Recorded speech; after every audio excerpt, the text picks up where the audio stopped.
Graças em todas as coisas. 1 Tessalonicenses capítulo 5, versículo 18 diz assim: deem graças por todas as coisas. Essa é a vontade de Deus para vocês em Cristo Jesus. Outras versões dizem em todas as circunstâncias, ou em todas as coisas, ou seja o que acontecer, deem graças. Então, numa série de instruções precisas sobre a vida cristã, o apóstolo Paulo insere uma instrução bem simples, nada complicado de ser compreendida. O texto diz: em todas as circunstâncias, em todas as coisas, deem graças. A pergunta que eu faria é: em quais circunstâncias? Quais todas as coisas? Lucas 17 narra sobre os 10 leprosos que foram curados por Jesus. Apenas um retornou, caindo aos pés de Jesus e com o rosto em terra, dando-lhe graças, e este era samaritano. Lucas 18, um fariseu orava: ó Deus, graças te dou porque não sou como os demais homens.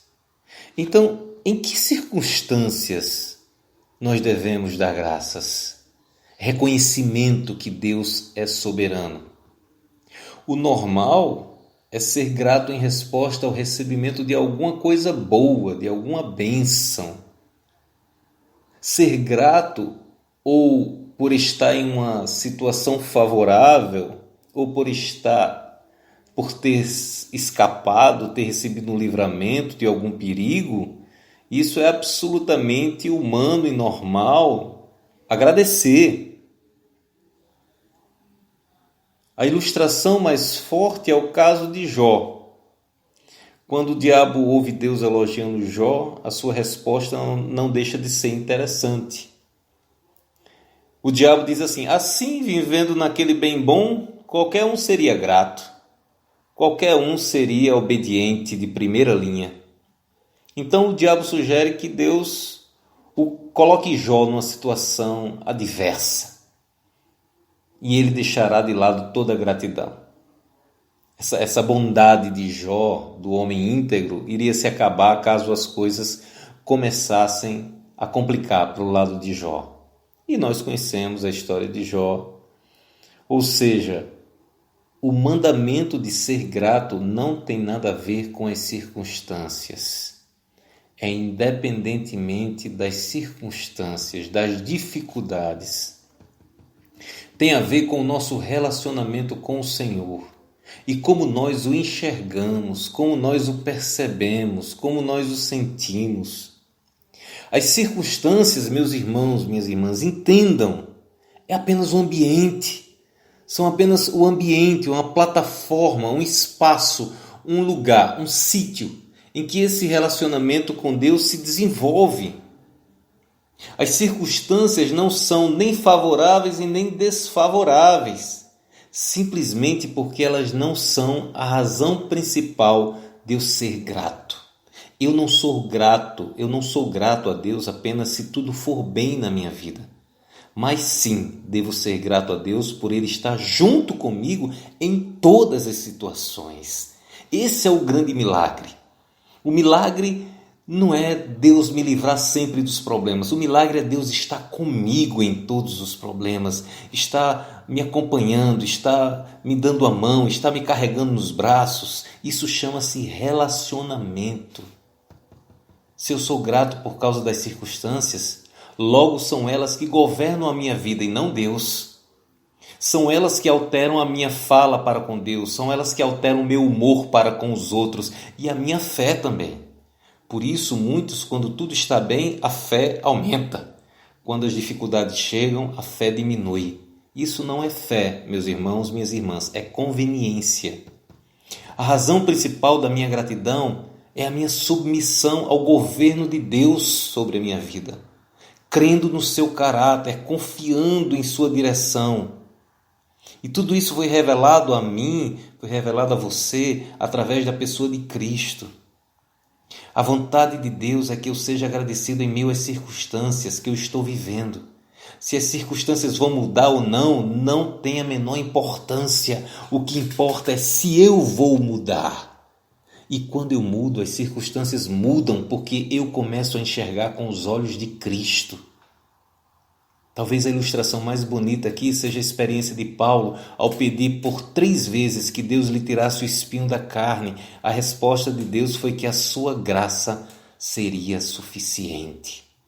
Deus não tirou o espinho, mas deu graça para Paulo suportar o espinho. Então, Deus tirou o espinho. Se ele deu a graça para Paulo suportar, Paulo conseguia viver com aquele espinho. Mas ele não o atormentava mais, porque a graça de Deus era maior do que o espinho. Tanto que ele não orou mais sobre o assunto. Estamos vendo aqui então que a gratidão independe das circunstâncias. É possível ter este sentimento de gratidão em todo o tempo? Voltemos ao pequeno texto que lemos, que diz assim: esta é a vontade de Deus. Esta é a vontade de Deus. Isto é o que traz satisfação ao Senhor, ao ver que em meio a tantas bênçãos que Ele nos oferece, pelas quais também devemos agradecer, quando passamos por tribulações, não respondamos com lamúrias, com lamentos, nem com murmurações, mas com ações de graça, com agradecimento, com louvor, com adoração, com o coração cheio da graça de Deus. Toda a nossa vida deve ser uma contínua oferta de gratidão por todas as bênçãos da redenção. Se, portanto, meus irmãos, minhas irmãs, em meio a circunstâncias favoráveis do nosso ponto de vista, não somos gratos, a nossa retidão é falha. E se em meio às circunstâncias desfavoráveis do nosso ponto de vista, não somos gratos, a nossa retidão também é falha, pela simples razão de que Cristo não agiria assim. É possível, então, este sentimento de gratidão? A resposta é um sim absoluto. Reflito, todavia, mais sobre a gratidão em tempos de adversidade, pois são nestas circunstâncias que mais questionamos o agir de Deus.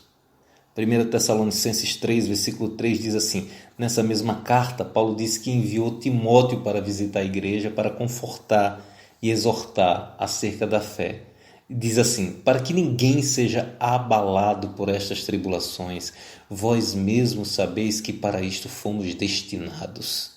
Paulo concorda então que as tribulações abalam a vida. Todos nós concordamos com isso.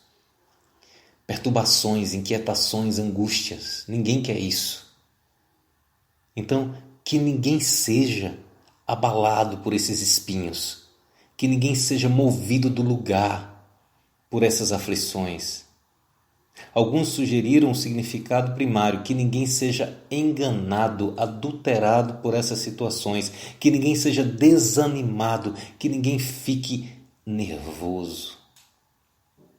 Mas tem uma questão: essa vida de gratidão ou de permanecer inteiro nas tribulações não é possível sem fé. Salmo 119, 71 diz assim: foi-me bom ter eu passado pela aflição, para que aprendesse os teus decretos. E Salmos 30, versículo 5 diz assim: porque a sua ira dura só um momento, no seu favor está a vida. O choro pode durar uma noite, mas a alegria vem pela manhã. Assim sendo, meus irmãos, minhas irmãs, o que se espera de nós, que conhecemos ao Senhor, que entregamos a vida a Jesus Cristo, fomos salvos por Cristo, é que o glorifiquemos, dando sempre graças a Ele por agir em nossas vidas. E quando isso acontece, a gratidão se torna fruto permanente em nossas vidas. Não interessa quando nem onde. Está difícil? Louve, ore, agradeça, adore. Está precisando de uma resposta? Adore, louve, agradeça. Está num beco sem saída? Louve, ore, agradeça, porque Deus é bom e Ele continua sendo Deus. Deus te abençoe.